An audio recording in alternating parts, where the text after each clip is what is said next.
country's First Minister later today. And Labour and the Tories now think they can actually capitalise on Yousaf's victory with up to 20 seats up for grabs, because whatever you thought of Nicola Sturgeon, she was a formidable vote-winning politician.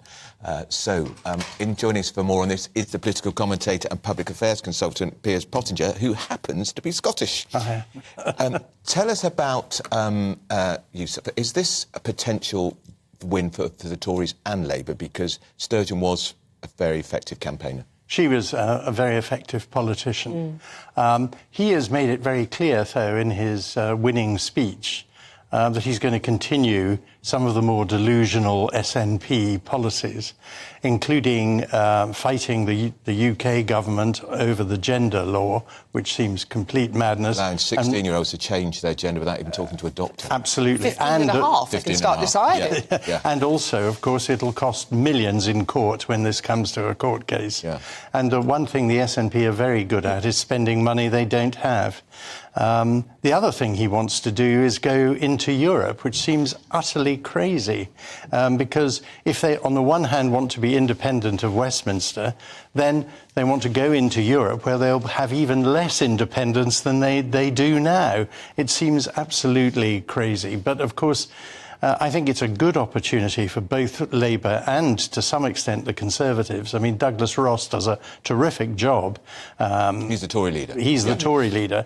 But Anas Sarwar, who's a trained dentist, will probably inflict more pain on the SNP. He's the Labour leader. He's the Labour leader. And, you know, the SNP have got a huge number of issues. They're such a delusional party.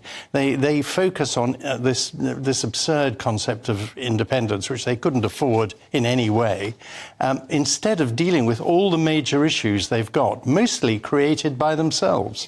I get, obviously, not being Scottish, but I get it's all been about this drive to nationalism, when, you know, the highest per capita drugs deaths in Europe, the health problems, the NHS up there system, they had problems with the police, the transport, and much of this was under Yousaf's watch as well. So, I mean, do ordinary Scottish people think, right, can we just actually start sorting out the mess that's on the ground as well? Well, that's what one would hope. I think we're getting very close to a point where the Scottish people are going to wake up and say, hang on a minute, this country is in a total mess, and it's all been, the people responsible are the SNP.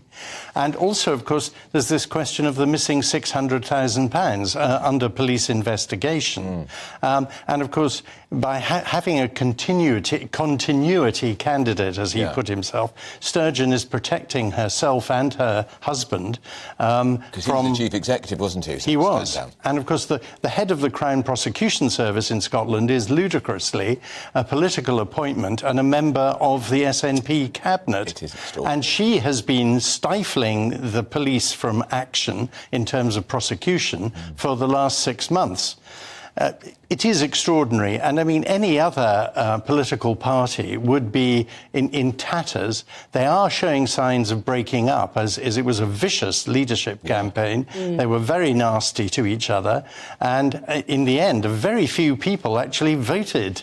It was only 70% turnout. 70%. And it was an online ballot, which was fewer than took part in the Tory party leadership contest. Absolutely, and I think if Ash Regan hadn't stood, Kate Forbes would have won. Now, Kate Forbes seems to me to be a much more reasonable politician and actually taking an interest in the big issues facing Scotland. She's very pro-business as well, wasn't Absolutely. she? She was the finance Which sector. Sturgeon is totally anti-business. I mean, she's turned against the North Sea oil industry. She's turned against the drinks business, the distilleries. She's turned against everything that you would describe as assets in Scotland. It's madness. And she's going to sit there brooding in the Scottish Parliament because she continues as a member of the Scottish Parliament. I mean, you just wouldn't want her around, would you? She'll be pulling the strings. Yes, she will. And there's no question that she'll be rubbing her hands with glee, because she'll still be the power in the SNP. There's no question of that. On to Tories quickly. Rishi Sunak, far more popular in Scotland because Boris was a disaster north of the border. Absolutely. Yeah. I mean, Rishi, I think, has done well in Scotland. Of course, Keir Starmer has been up there every week for the last month, and he recognises the opportunity. Yeah. But Rishi, over the last month, has been performing better. Yeah. And I think, whereas a month ago I would have said he had no chance of being re-elected, you never know. He might just do it. Mind you, I think he's got to have longer trousers. I think he looks rather silly wandering around in those Why doesn't trousers. somebody tell him about I know. that? Because he thinks it makes him look taller. It makes him look ridiculous. But he does wear very expensive shoes, so maybe he's showing his shoes off. He's got good shoes. Yeah. But on a serious note, he has got... there's no question about Rishi's integrity, his intelligence, but I think it's his gravitas that is lacking. And he still needs to show that he's a tough, strong leader. And with what he's done on Northern Ireland, I think that's something... if he pulls it off, which I think he will. We're sort of out of time, but you've advised a lot of Tory leaders, Piers. What would be your number one piece of advice to Rishi Sunak to get that stature? How does he grow stature? I think he has to score points, make single messages and make them land. He's got to be tough, firm, and take the opportunity to speak really forcibly about the key issues we all face today. Cost of living. Interesting. Yes. Very interesting. Thank you, Piers. Thank you very much for joining us.